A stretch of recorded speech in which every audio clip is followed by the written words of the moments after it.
시편 119장 106절 말씀 한 말씀을 가지고 은혜 나누겠습니다. 다 같이 한 목소리로 주님의 말씀을 받고 이 말씀이 우리의 삶에 빛이 되는 축복이 있기를 소망합니다. 다 같이 시작. 주의 말씀은 내 발의 등이요 내 길의 빛이니이다. 아멘. 오늘날 우리는 무수한 정보의 홍수가 넘치는 그런 시대에 우리 모두는 살아가고 있습니다. 인터넷만 틀면 연애에 필요한 모든 것을 우리가 보고 듣고 합니다. 그러나 정보가 많다고 해서 반드시 지혜로운 것은 아닙니다. 중요한 것은 그 정보를 어떻게 정리하고 확장하고 또한 기억하여 삶에 아무리 많은 것들 안다 할지라도 우리가 많은 것들을 우리가 알고 내 머리에 있다 할지라도 여러분 삶에 적용하느냐입니다. 우리 당한 자들 얼마나 많은 정보들이 있습니까? 그런데 우리는 그 정보를 가지고 활용하느냐 나의 삶에 적용하느냐가 달려있지 않겠습니까? 근데 여러분 보니까 성경 공부도 마찬가지입니다. 제가 귀한 분과 말씀을 나누면서 참 많은 것을 저 나름대로 깨우쳤는데요. 성경을 단순히 많이 읽는 것이 중요한 것이 아니라 그것을 바르게 이해하고 체격적으로 정리하고 우리의 삶 속에서 살아가고 움직이는 것이 중요합니다. 맞습니까? 왜? 성경은 우리 즉 그리스도인들을 향해서 끊임없이 요구하는 게 있어요. 무엇일까요? 그것은 하나님의 말씀을 읽고 묵상하고 순종하라는 것입니다. 성령님은 어떤 사람에게 가르치는 은사를 허락하셔서 그들로 하여금 하나님의 말씀을 가르치게 합니다. 즉 그리스도인의 즉 말씀을 가르치고 공부하는 그 사람이라면 우리는 성경을 공부하는 것이 무엇인지를 그 의미를 알아야 하는데요. 만약 우리가 이 경험을 즉 개념을 정리하지 못하면 성경을 공부한다는 그 대해에 오해가 있을 수도 있습니다. 그렇다면 여러분 성경을 공부한다는 것은 무엇을 의미할까요? 첫째 보니까 성경을 공부한다는 것은 정리하는 측면이 있어야 합니다. 우리가 알고 있는 지식을 편의상 다음과 같이 한번 정리해 보겠습니다.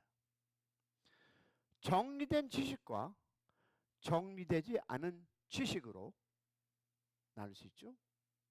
또 구체적인 그 지식과 추상적인 지식으로 그리고 논리적인 다듬어진 지식과 논리성이 결여된 다듬어지지 않은 지식으로 또한 나눌 수 있습니다. 논리적이며 정리된 그 구체적인 그 지식은 이미 본인을 설득해서 확신과 열정으로 사람을 만들며 또한 다른 사람을 설득하는 능력을 가지고 있습니다. 자, 그럼 claim to be Christian, 우리가 그리스도인이다.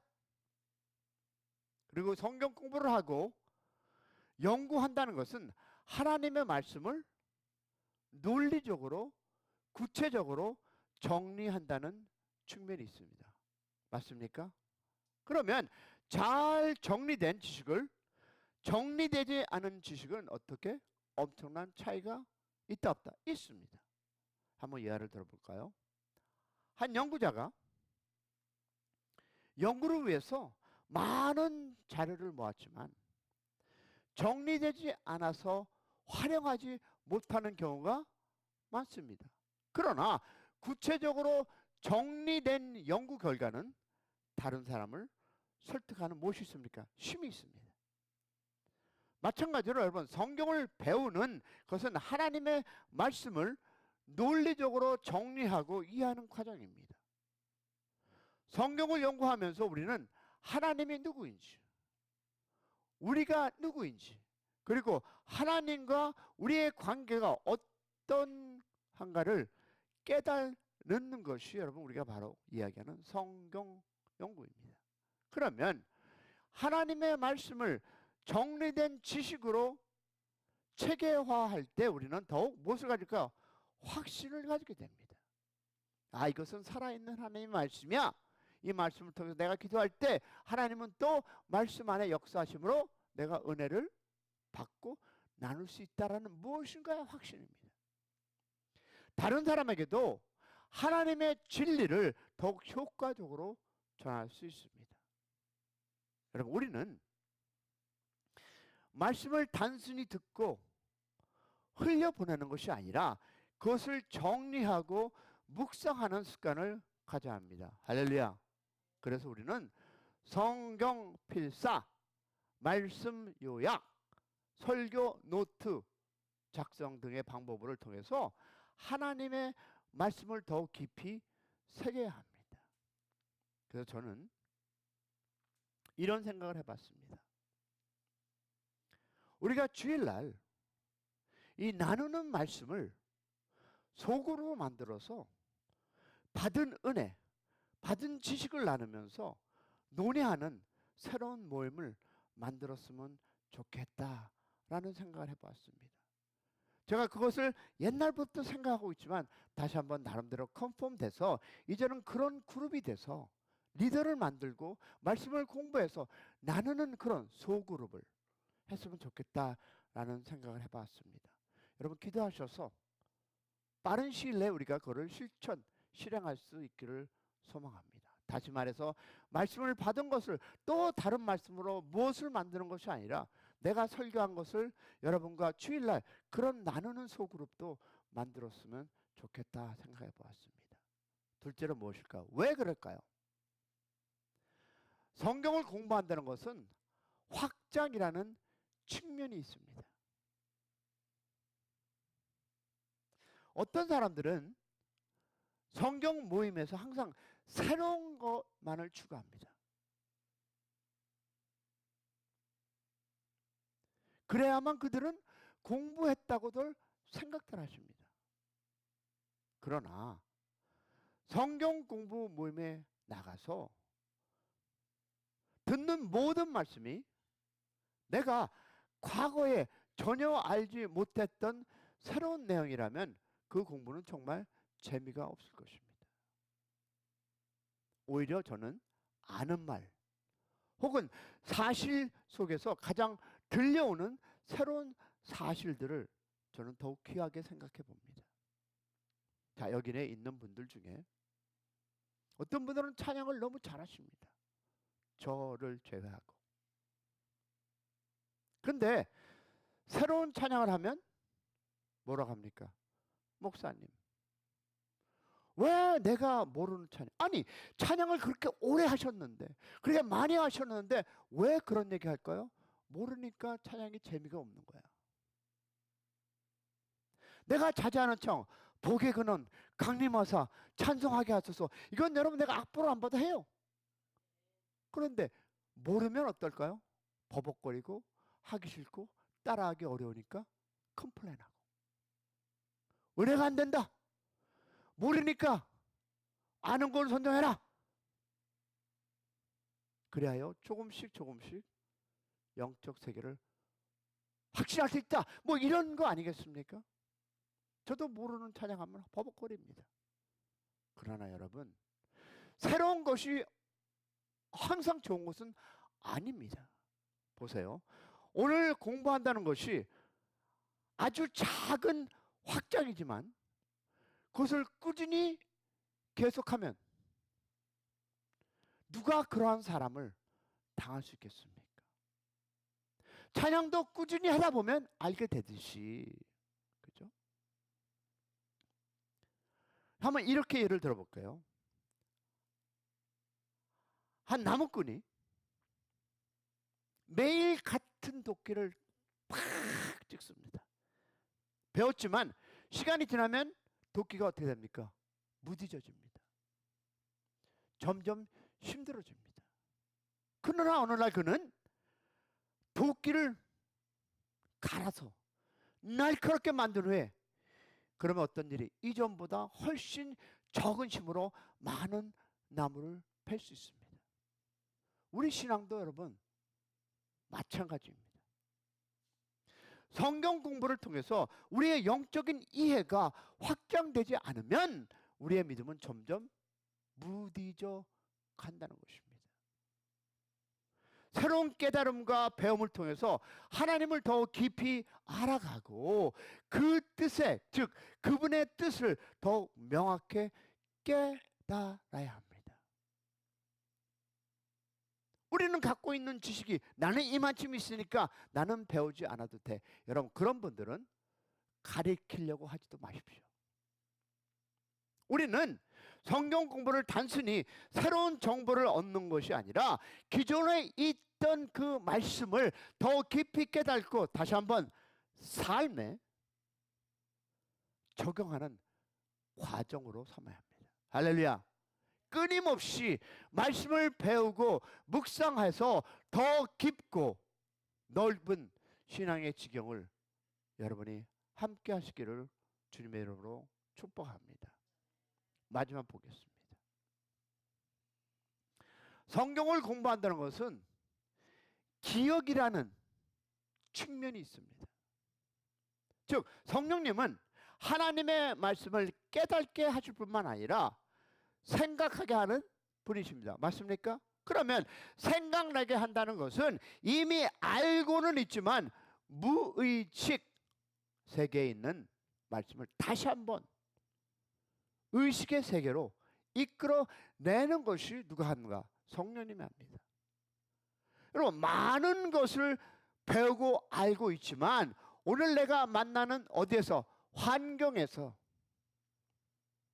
아는 말씀이 적용되지 않는다는 그 의미는 무엇일까요? 자신에게 한번 질문해 보세요. 적용되지 않는 의미, 여러분, 적용되지 않는 말씀은 나의 삶에 무엇을 영향을 끼치지 못합니다.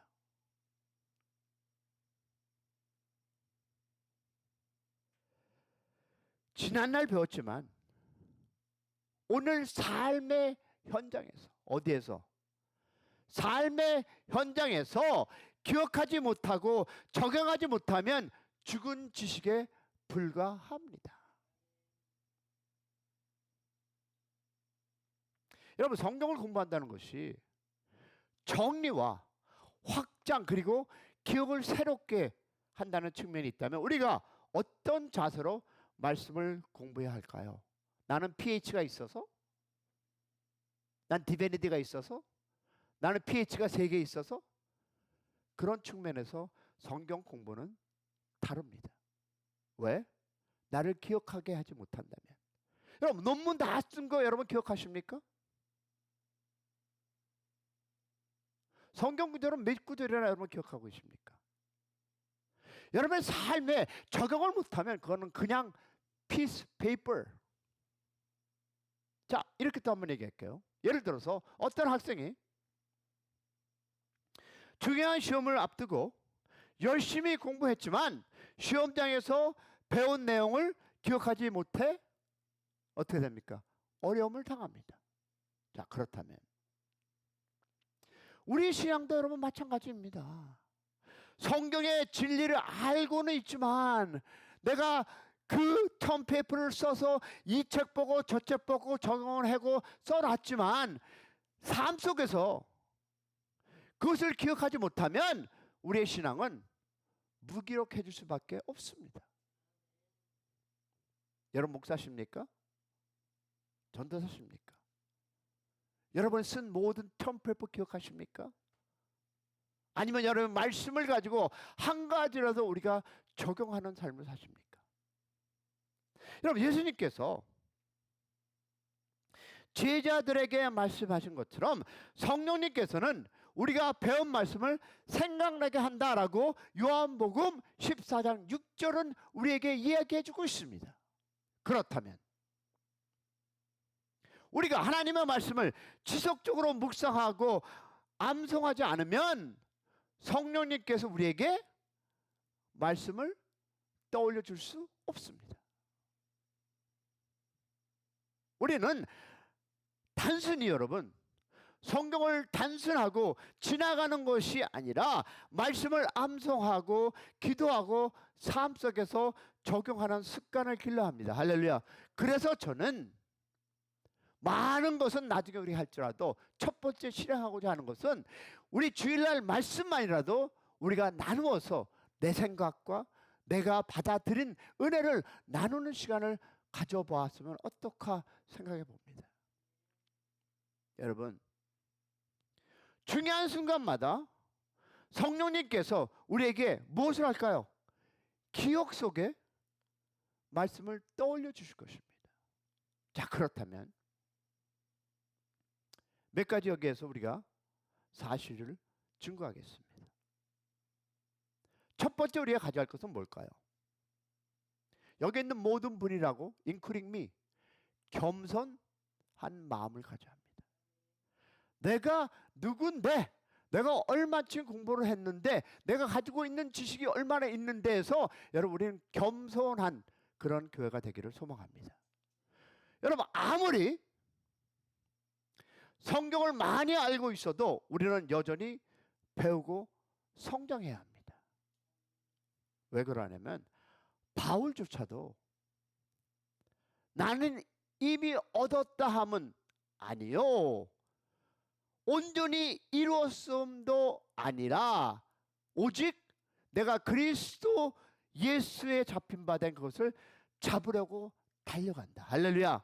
빌립보서 3장 12절에 바울은 이렇게 고백하고 있습니다. 그러면 여기에서 두 번째 단어가 나옵니다.